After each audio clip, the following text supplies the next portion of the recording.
Hey, folks, we're live on the Soaring Profits once again. And today's topic is a little touchy. I'm not sure how people will take it. So I've been doing this week, I've been going back on keto. And I really don't need to be on keto right now, but I'm doing it like a 7 day journey, kind of like my 7 day domino effect. I kind of wanted to show people each day for 7 days how I did keto, how I lost 154, 6 pounds, something like that. I forget once in a while. And so I'm doing a daily thing, giving advice as it goes. And I can't wait to show you. It'll be done Friday. Hopefully next week it'll be out there.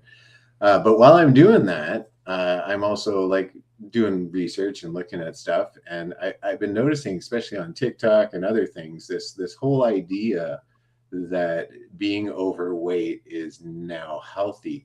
And, at first I was just confused. I'm just like, okay, well, I get the whole concept. I was a heavy man for a long time. There is a lot of negative stereotypes. Like, I remember eating an ice cream cone and having people look at me like, oh yeah, eat up fatso. Like, I know the pain of that. I know the pain of getting on a roller coaster at Wonderland and not fitting in the seatbelt and having to get off it in front of all those people, everyone in the place knowing that you're too fat to fit on the seatbelt. So I get all that body shaming, all that stuff. But at no point did I ever feel healthy. I walked every day. I walked tons, uh, but I wasn't healthy. Like, there wasn't a doctor in the world that would say that I was healthy.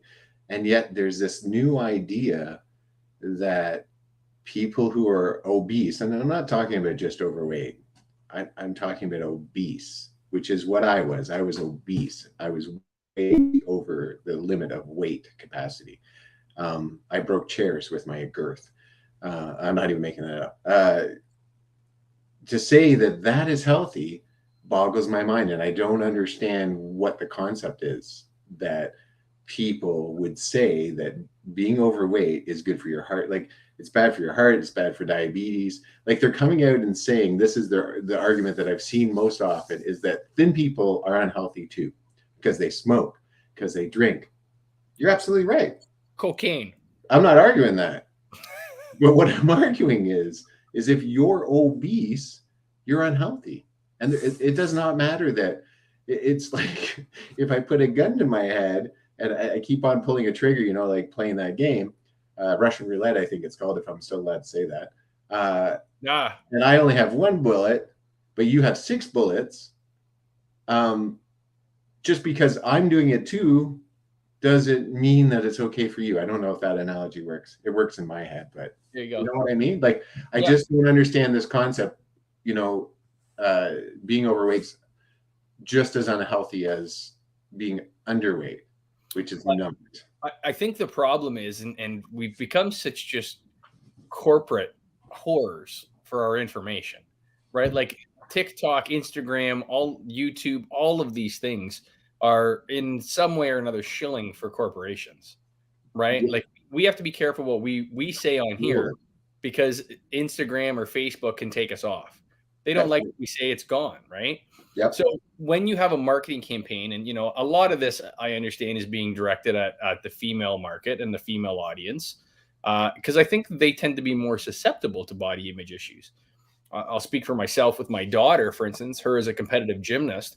We had, and I've talked about this before on here, we had Yep. a psychologist come in and talk with her team. And like I said, my daughter was a competitive gymnast for years, and she's retired now. Oh, She's good for her. 13. She's retired now. Yep. But the psychologist, one of the things that they talked about was body image. And it was a question that I brought up around how do you support these young ladies in body image issues? And she was a little stumped by it. And she's like, all you can do is continue supporting them, and that they're athletic, they're strong, they're continuing to promote themselves and develop as young ladies and that. But there's no really great answer in what that looks like, because we all are very, I'll give the special little flower here for when you're 12 years old. Everyone's a special little flower at 12. You Sure. grow up, right? Yeah. We got it, like it's not a participation ribbon society. Once you get old, over like 13 or 14, you got No. to go up. But when you have, Dove, and you have all of these moisturizers, broadening their scope of clientele, if you will. That's a corporate move. That's a bottom line move. They're broadening it from, the skinny supermodel to now the girl next door. Mm-hmm. But somehow we're grabbing onto that as a society as like, oh, look how great these are. Look what they're doing for us. So I have no problem with plus size models. I think that's fabulous. I have no problem with if you are plus size. Even when I was a big man, I have no problem with, if at the time, if I could have, and I couldn't at the time, being happy in the skin I was in. There's nothing wrong with that. That's not what I'm even trying to debate here. I think everyone should, like, that is so I would argue, the lady, the psychologist that was talking to you about, there's no right answer. The right answer for all of this is for you to have an inward self that is, you love yourself, you care for yourself, and outward stuff won't affect you, which is a hard thing to do, but that's how you combat that. That's how you combat bullying. That's how you combat everything. If you have a strong inner soul, not much can touch you. Not much can influence you or affect you. And so, like, if you're overweight, even if you're obese and you have a good center and you feel good about yourself, I encourage that. I think that's wonderful. And there's no reason for it. I've seen many obese men and women that I think are quite attractive. Well, you're arguing health. But I am arguing health. And I know that will be a confusion. I know that people will stop hearing my words and say I'm body shaming or I'm fat shaming, which I think is new. And that's not what I'm doing. All I'm doing is I'm saying I don't understand how you can say that it's healthy, because it's not. There's nothing about being overweight that's healthy. I was that guy. I couldn't walk upstairs. I could barely run for a very short period of time. My doctor was constantly monitoring, checking my heart. In fact, I went to emerge a couple of times and they immediately put me on heart monitors because I thought I was having a heart attack. It turned out I wasn't, but I wasn't a healthy guy,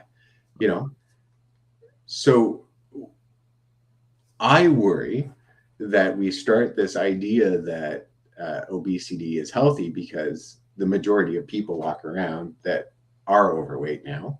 If you look at old movies, you can see that. Like, if you look at an old movie, the difference between our new leading actors and old movie leading actors, like, it's not even like you can see their bones in the old, they're thin. Yeah. Like, not that I'm saying that that's okay. I'm just saying that there's a difference of society now. So now if we go that extra mile and we say obese people are healthy, and we start role modeling that, and we start, not helping our children because it's fat shaming. Right. That's scary. That's not helping anybody. We need to start really looking at it. We need to start holding people accountable. We need to stop soft drinks. If we just stop soft drinks, pop. I'm telling you right now, I was a case every 24 pop every 2 days. You had me until that. I know. I knew I'd take you then. But that's a thing, man. It's killing people. Pop alone is killing people. Diabetes, overweight, a lot of that is pop. Yes. And in all kinds of different areas, they have tried to reduce serving sizes and all of that sort of thing.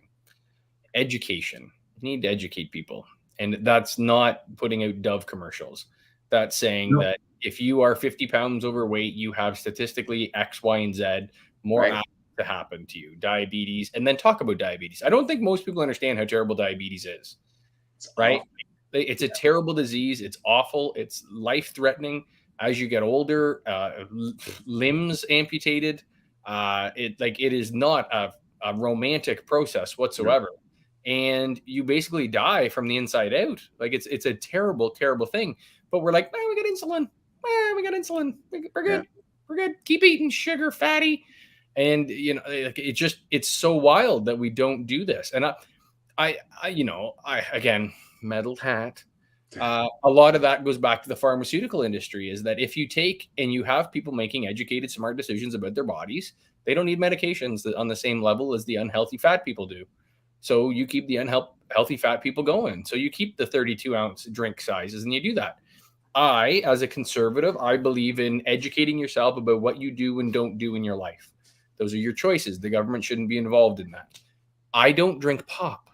I've made that a very active choice. Nor do I. Yeah. I don't drink it. But to say that you need to get away from that, that's too far. That's a bridge too far. Now, if you want to put out the government wanting to put out an education, I don't think it's a bridge too far because people aren't making the appropriate choices. Like we're feeding pop to young children. but do you think that the government should ban cigarettes? Yes. Well, but they shouldn't. Yeah, they totally should. You should not. It 100% kills you. 100% it kills you. So yes, it should be banned. I get there'll be a black market and all that stuff, but it 100% kills you. There's no. Now, do you know anybody that smokes? Yeah. Okay, so people that smoke. Yeah, they'll find ways to get cigarettes. Make a choice, right?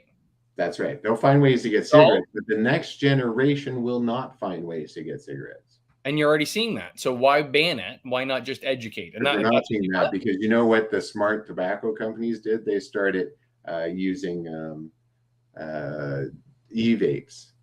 100%. Right? Because we can still make people addicted. Right. We're just going to say that it's healthier. But my question to you is that is a vape healthier?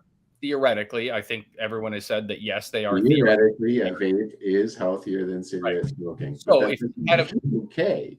No. But if they had done that 60 years ago, instead of fighting the deregulation, like the illegal processes, because they've been having the cigarette fight for 70 years. Oh yeah. Right. If for that amount of time they said, hey, listen, you give us a less lethal option, they would have came up with this. This is not fancy high-tech bullshit. It's not high-tech at all. I know people that make it. Right. Yeah. No, absolutely. We've had batteries for years. They make it in their kitchen. It's so easy to make. But what I'm saying is that I get what you're saying, but there are certain things, if you know it's going to kill you. And pop is one of those things, man. Like pop, like we gave an age for alcohol because alcohol is dangerous in the wrong hands of people. And young people, alcohol can be dangerous because they don't have that maturity. Young people can't make a choice when it comes to pop. Pop is addictive. Sugar is highly addictive. There is study after study that they hide. Yeah, I'm gonna put on my tinfoil hat now. How many studies on sugar that they've hidden for that very reason? That pop is addictive. It gives you that. How about Gatorade? And then you crash, and then Gatorade is not great either. Right. So how about apple juice? How about orange juice? How about all of these products are just in those cases they do not have the sugar pop does. Like Gatorade, I went with you. Orange juice and apple juice do not have the sugar that pop. I am going to stop not say the word, but those pops out there, the sugars in them are way more, and sugar is highly addictive. I know that because I was addicted to sugar, extremely addicted to sugar. I had to go on keto to get off the addiction. I was an addict, hardcore addict. I was finding ways in the middle of my day to find sugar. You know, I go get a donut at 9 o'clock in the morning because I wanted that sugar high. Okay, so I'm going to pull up here. Yep. Coca-Cola. What is it? We're not saying that word because I don't want to get banned. They're probably like a big sponsor or something. Yeah. Trying to find. I think it's 240. It's like 235 12-ounce. Well, while he's doing that, looking up, trying to make me look bad. Justin, this a gentleman that you all know, Denise, my sunshine, the young lady that was here, girlfriend of Collins, who was also here last week. He's introduced us to this gentleman, Justin. Seems like he has some properties, and he's an entrepreneur, and he's going to be an exciting addition to our live 9 o'clock this Thursday. You should come out, see what we talk about. I think it's going to be a fun time. He seems like a very energetic guy, and we have never met him before. So this will be the first guest we've had on that neither of us really know. So it should be, it's a whole new chapter for Soaring Profits, and I'm pretty excited about that. Spotify, like I said, we're on Spotify, so you can start checking out our content on Spotify. I just put up one of our oldies, gun control, that you can check out, where Pat says a lot of things that are wrong, and I say so many things that are right. So, well, getting back to the orange juice Coca-Cola debate, there is 33 grams of sugar in a standard serving of Coca-Cola, and there's 21 grams in the same serving of orange juice. Right. There is a marginal difference. I will give you that. But this goes back to what's illegal and what's not illegal, right? If you make those mandates. Right. And I'm super thrilled about Justin. Getting back to that, I wasn't just totally not listening and trying to make James look silly. He does that on his own. Oh, Justin. Yeah. I thought we were going to Trudeau all of a sudden because you like talking about him. Yes, I'm super excited about Justin too. I think it'll be fun. I just like the whole concept that like now we're starting to get people through word of mouth that don't know us. And you know, these are going to be some exciting. Well, and who do you got next week? After that? Yeah. I think it's Shannon. And then soon we'll have the I don't know yet that we have them. We've got them all lined up. They just haven't. We got them lined up, but this one that I'm kind of excited about that they haven't committed fully, but they said yes. Perfect. All right, sounds good. Well, anyways, 16 minutes in, folks. A little light of your sunshine for your afternoon.